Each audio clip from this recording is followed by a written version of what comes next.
Level 1. Wake up. You wake to a silence that feels illegal. No horns, no distant sirens.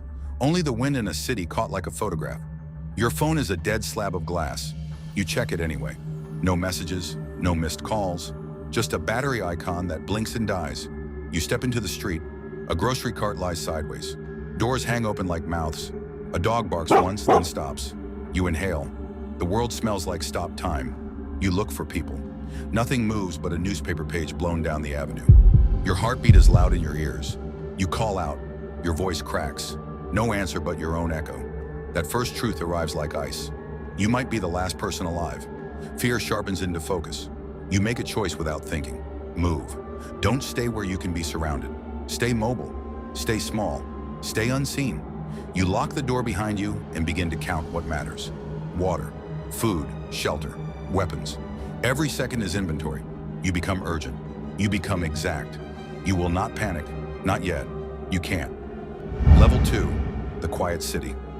You walk through a mall, escalators frozen in mid-climb. A mannequin stares at you with glass eyes. You listen for shuffling feet. A soft gurgle in the distance makes your skin crawl. You do not run. You move low. You press to shadow. You learn that silence is your best armor. Noise draws them. Sound is their map. You shimmy along alleys. You gather cans, a flashlight, a roll of duct tape. You find a bike with a flat and push it like a faithful animal. You check rooftops when you can. Height gives perspective. You can see the pattern of movement. They drift toward noise. They cluster where light and sound happen. You mark them in your mind like constellations. You avoid them. You pick off a path between empty streets and shuttered storefronts. You steal a pair of sunglasses because sunlight hurts your eyes when the world feels wrong. You take a breath and practice a steady exhale. It keeps the tremor out of your hands. You learn to sleep with one eye open. Not because of fear of death, but because of fear of surprise. Level 3, fortify. You find a place with a back door and a ladder to the roof. It has a working lock and a garden in the courtyard below. You take the roof. The roof gives you a 1,000-degree overview of your tiny empire. You board the windows. You stack furniture to blunt an entry.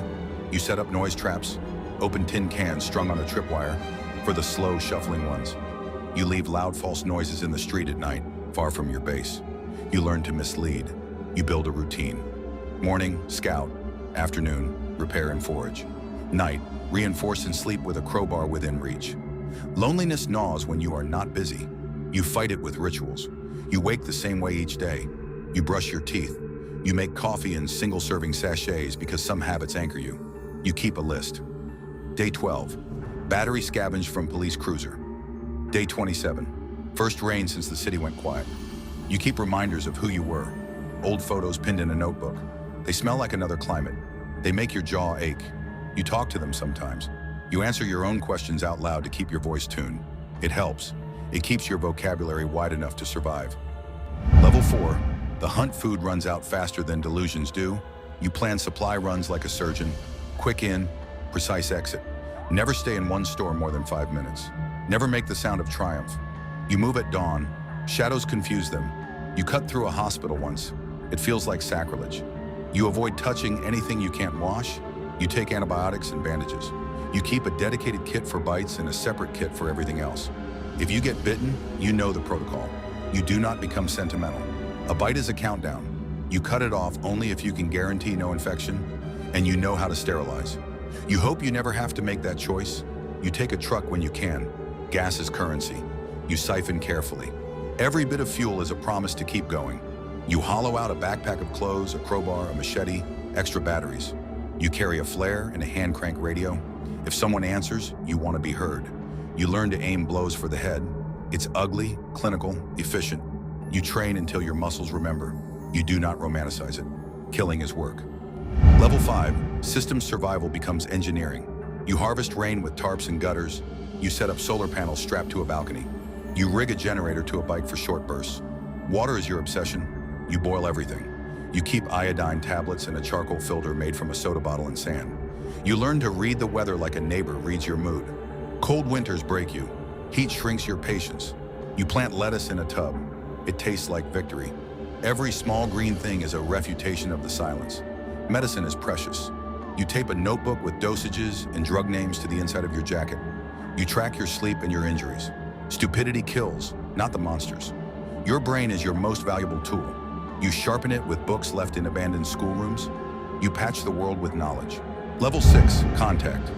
You are not sure you are last forever. Maybe someone else survives. Maybe a militia in the far suburbs built a fortress. Maybe a child found a cabin with a phone that somehow works. So you leave marks. Small, bright marks. A painted arrow on a lamppost. A strip of cloth tied to a branch. A radio transmission sent in loops. This is... You hesitate, then go on. This is a human. I am at the Northern Hospital roof. I have food and water. I am not infected. Respond on 1,620 kilohertz. You wait. Silence answers. Then a whisper. A voice like gravel. Human. Your hands go cold. You speak, slow and careful. You exchange coordinates. You promise to approach cautiously. You practice the long, small mercy of trust. Then you approach with all the paranoia you can afford. You find a figure collapsed against a street lamp. They are ragged and wrong in the face, but alive. The relief is so big it makes you dizzy. You help each other stand. This is the first human contact in months. You talk until dawn. You learn names slowly. You learn to test truth without killing hope. You form rules. You do background checks with questions. Where did you hide? How did you avoid bites? What would you do if you lost me? Trust is a ration, just like food. You dole it carefully. Level 7, the decision. Two people change what survival means. You plan for a future that might include more than bones and scavenged snacks. You pick roles. You fortify the roof stronger. You build a garden bigger than a tub. You teach each other how to patch a wound and how to tell a story so the night doesn't eat you. You start leaving signals for other survivors. A coded pattern of mirrors by day, a lantern rotated in a lighthouse by night. You become louder but precise. You aim to be a beacon and not a dinner bell. Fear is now shared. It is smaller. It is also contagious. You fight the urge to retreat into hoarding. You decide to try repair before rebuild. You salvage books on agriculture. You jury-rig a small water wheel on a city canal. You record your methods on a hard drive and copy it to thumb drives. You hide them in tin cans and bury them under the roof garden. You are making a manual for the future. You imagine a town again. It seems cinematic, ridiculous. It is also the only thing that keeps you sewing your rippled sheets. Level 8, the edge of hope. You stand at the edge of the city and light a flare. Its red bloom cuts the fog like a trumpet. You have become an architecture of small, stubborn acts. You have learned to be surgical with mercy. You have learned to sleep finally without the light on. A distant engine answers. You freeze. Your hands know panic, and then reassign it to planning. You pick a spot where you will meet, the schoolyard under the old clock. You leave a note in a library book.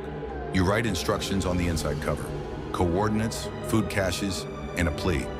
Do not set fires in the library. You don't know what will come next. Maybe a convoy, maybe a single battered car, maybe nothing but a gull and another quiet day. But you have done what humans have always done when the world narrows down to impossible choices. You have prepared, you have reached, you have spoken, you have kept a light. You walk back to your roof as the engine grows closer.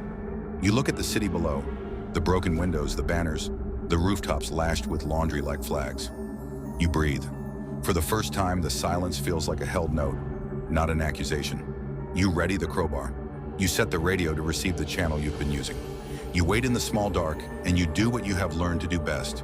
You survive, you listen. The engine slows. A solitary headlight cuts the street like a knife. You cannot know yet if it brings salvation or threat. You step forward. You have built a life on the edge of nothing. Now you step toward the next thing. You are not the world ending. You are the decision to keep it going.